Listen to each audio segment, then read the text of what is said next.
네, 다시 갈게요. 41절부터 45절까지 갑니다. 바로가 시작.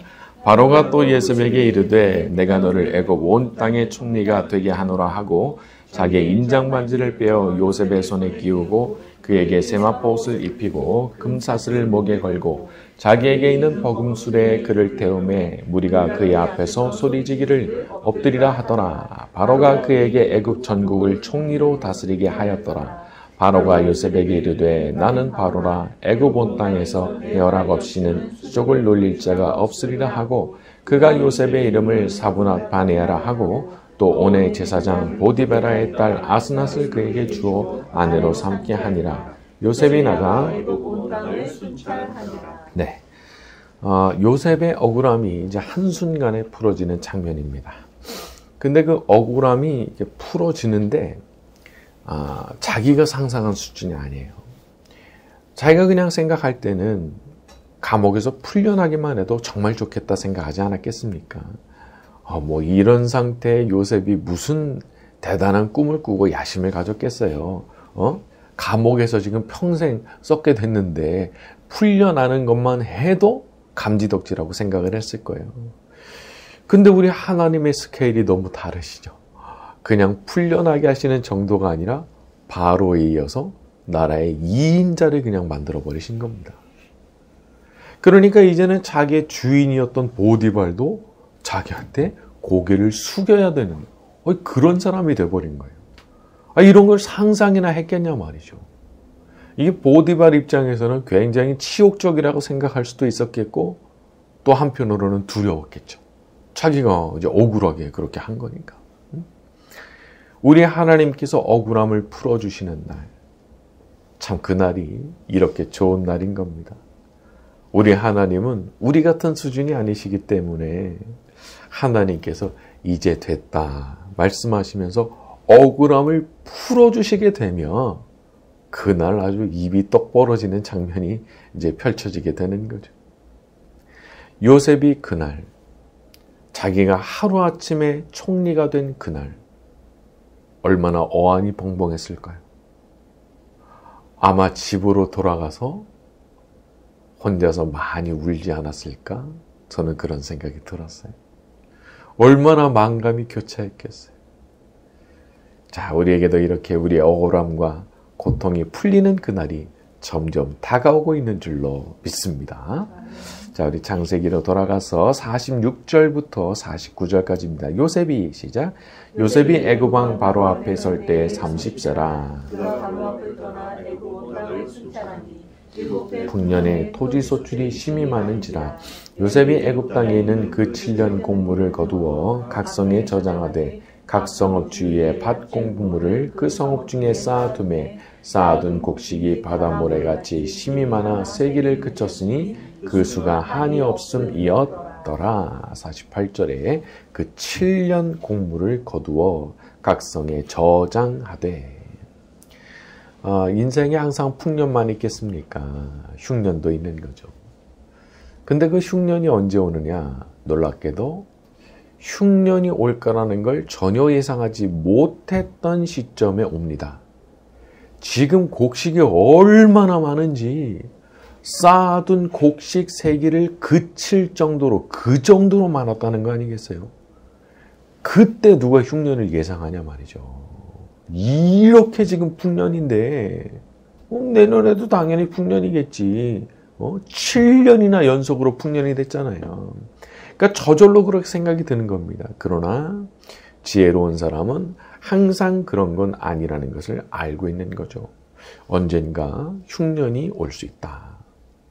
보면 어떤 분들은 믿는 사람의 삶에는 흉년이 아예 존재하지도 않는 것처럼 말씀하는 분들 계시지만은 글쎄요, 역사를 보면 그렇지 않죠. 그리고 또 우리 경험으로 봐도 믿는 사람들도 이렇게 흉년을 경험하고 어려운 때를 지나는 거 당연한 거 아니겠습니까? 자, 그러면 그런 때를 어떻게 지나도록 하시느냐? 그 하나님 방식이 있어요. 자, 첫 번째 방식은 엘리야에게 행하셨던 것처럼 까마귀를 통해서 혹은 사르밧의 가난한 과부를 통해서 아주 초자연적인 기적으로 이 과정을 지나가게 하시는 경우가 있습니다. 그래서 이때가 되면은 신기한 일이 너무 많이 벌어지는 거예요. 이건 사람이 할 수가 없는 일들이 막 벌어지는 거죠. 아니, 까마귀가 저 먹을 것도 없는데 사람한테 왜 먹을 거를 물어다 줘요. 근데 그런 일이 일어나거든요. 자, 그런데 하나님께서 흉년을 지날 때 꼭 그런 방법만 쓰시느냐? 그건 아니라는 거죠. 여기 나오는 것처럼 미리미리 풍년해 주시는 것들을 차곡차곡 쌓아둠으로써 준비하게 하시는 것도 있는 겁니다. 그렇기 때문에 우리는 방법을 나 자신이 취사 선택하려고 하면 안 됩니다. 내가 정하는 게 아니에요. 하나님께서 정하시는 거예요. 때로는 하나님께서 초자연적인 역사를 베푸시면서 너 가만히 있어. 내가 너 어떻게 먹이는지 내가 보여줄 거야 하실 때가 있습니다. 이런 때는요. 오히려 내가 막 발버둥 쳐도 일이 안 돼요. 왜냐하면 하나님께서 딱 정하셨기 때문에 초자연적인 방법으로 내가 너 먹이는 거 보여줄 거야 하셨기 때문에 내가 아무리 노력해도 뭐는 안 돼요. 근데 신기한 일이 벌어지면서 하나님께서 해주시는 것을 경험하게 되죠. 근데 또 어떤 때는요. 여기서 보는 것처럼 너 미리미리 이렇게 내가 연달아서 풍년 줄 테니까 잘 차곡차곡 모아가지고 준비 잘해야 되는 거야 하실 때가 있어요. 자, 이렇게 될 때 우리가 이제 자기가 마음대로 취사 선택하는 사람은 이렇게도 할 수 있습니다. 나는 믿음이 있기 때문에 나는 초자연적인 것만 기다린다. 이렇게 생각을 자기가 그냥 다 정해버리고 하나님께서 풍년을 주시는데 아무 대비 안 하는 거예요. 그럼 이제 나중에 진짜 낭패를 경험하게 되는 겁니다.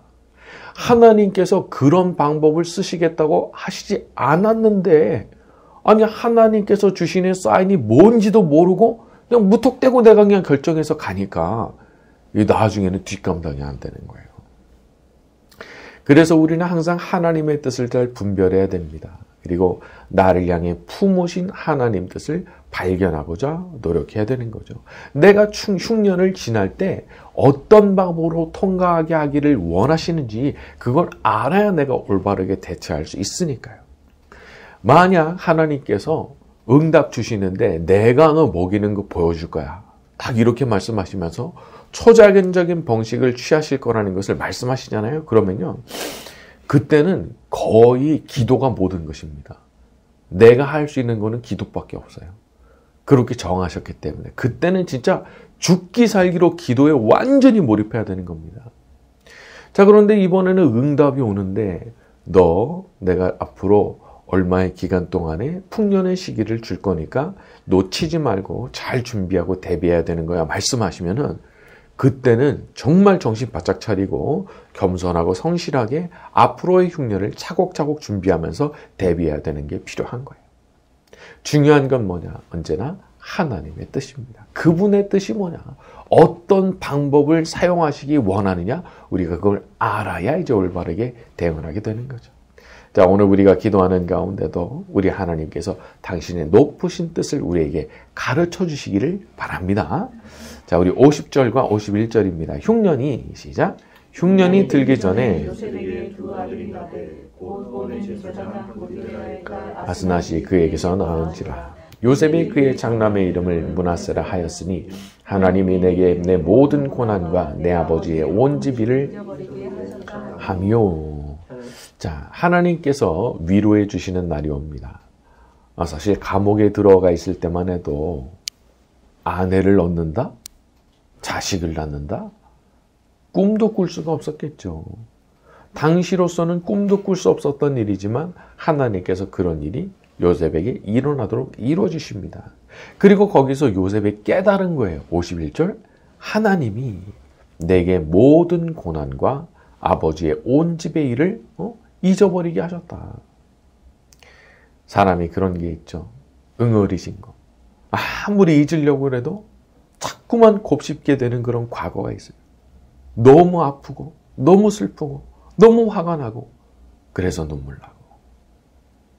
그런데 하나님께서 그걸 다 잊게 하시는 날이 오는 거예요. 그 모든 상처, 그 모든 아픔, 그 모든 눈물을 잊어버리게 하시는 날이 오시는 거예요. 자, 근데 그걸 잊게 하시는 방식이 있습니다. 그게 뭐냐? 하나님께서 우리가 그거 잊어버리도록 만드는 방식이 뭐냐면 이전에는 내가 꿈도 꾸지 못했던 것들을 안겨주심으로써 잊어버리게 하시는 거더라고요. 사람이 지금 좋으면 과거는 다 그냥 추억이 되는 거더라고요. 내가 지금 좋으니까 아픈 과거였지만은 그거 그냥 좋은 그냥 기억에 남는 그냥 뭐 아련한 추억 그런 거 정도가 되는 거더라고요. 하지만 지금 나쁘면 지금 안 좋으면 뭐 과거에 아무리 좋았든지 뭐 무슨 소용이 있겠어요. 자, 그냥 생각할 땐 내게 앞으로 아무리 좋은 일이 일어난다고 한들 지금의 이 고통과 상처와 아픔이 치유될 수 있을까? 그런 의구심을 가질 수도 있습니다. 그런데요, 치유가 되는 거예요. 다 잊어버리고 살게 하시는 은혜가 있는 거예요. 오늘 이 장면을 보면은. 요셉보다 더 큰 상처가 있다는 사람 많지 않을 거예요. 자기 친형한테 인신매매를 당하고 노예로서 짐승 같은 취급을 받으면서 살고 또 억울하게 감옥 들어가서 전과자 되고 그 짧은 인생에 얼마나 파란만장한 일이 있었는지.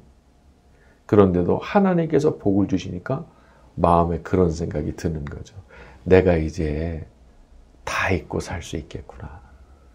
나 이제 다 잊어버리고 살게 하시는구나. 그런 생각이 들게 됐다는 거죠. 그래서 우리도 소망 가질 수 있는 겁니다. 요셉에게 안겨주셨던 것 같은 그런 복을 우리 하나님께서 내게도 안겨주신다면 나도 그 모든 슬픔을, 그 모든 아픔을, 그 모든 상처를 다 잊고 살 수 있겠구나. 바라기는 하나님께서 그와 같은 복을 우리 모두에게도 내려주시기를 바랍니다. 자, 우리 52절로 갑니다. 차남의 이름을 시작. 차남의 이름을 에브라임이라 하였으니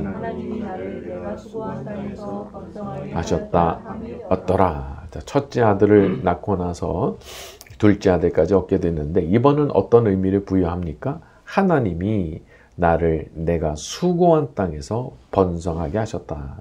내가 수고한 땅.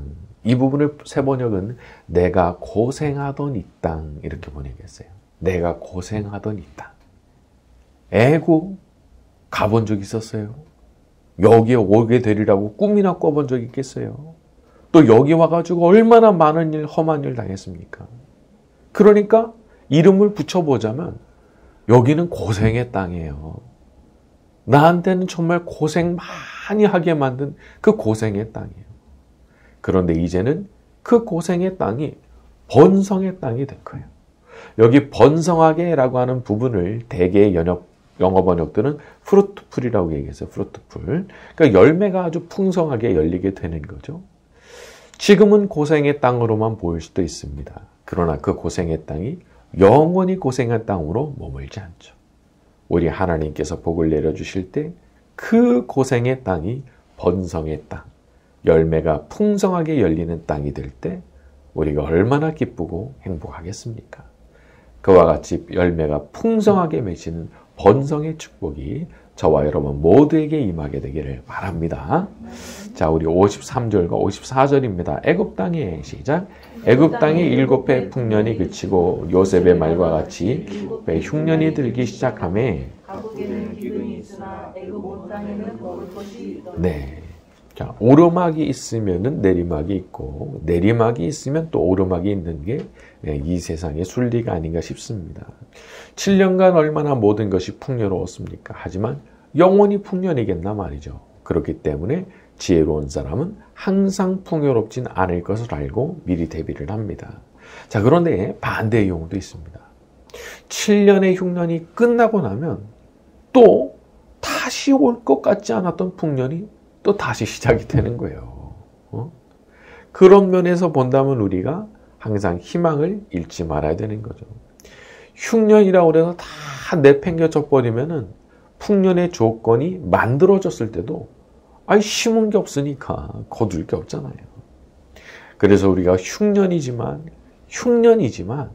언젠가 풍년이 다시 돌아온다는 사실을 기억하고 꾸준히 씨를 뿌리고 농지를 개간하고 하는 일들이 우리한테 필요한 게 아닌가 싶어요. 비록 흉년 가운데 있다 할지라도 눈물을 흘리면서 씨를 뿌리는 그 일을 게을리하지 않고 멈추지 않는 저와 여러분이 되기를 바랍니다. 자, 우리 55절에서 57절입니다. 애굽 온 땅이 시작. 애굽 온 땅이 굶주림에 백성이 바로에게 부르짖어 양식을 구하는지라. 바로가 애굽 모든 백성에게 이르되 요셉에게 가서 그가 너희에게 이르는 대로 하라 하니라. 온 지면에 기근이 있음에 요셉이 모든 창고를 열고 애굽 백성에게 팔세. 애굽 땅에 기근이 심하며 각국 백성도 사려고 애굽으로 들어와 요셉에게 이르렀으니 온 세상에 심함이었더라. 저는 이 부분을 보면서 지혜로운 사람이 얼마나 귀하고 보배 같은 사람인가 하는 생각을 하게 됐습니다. 그야말로 온 세상에 굶주리는 시점인데 미리 7년을 준비했던 지혜로운 요셉으로 인해서 사람들이 그래도 살아남게 된 거죠. 굶어 죽지 않고. 만약 우리 하나님께서 우리한테 지혜를 주신다면 아무도 생각 없는데 지금 뭘 준비해야 되는지 나를 그냥 알게 해주신 거예요. 나만 보이는 거예요. 딴 사람은 몰라요.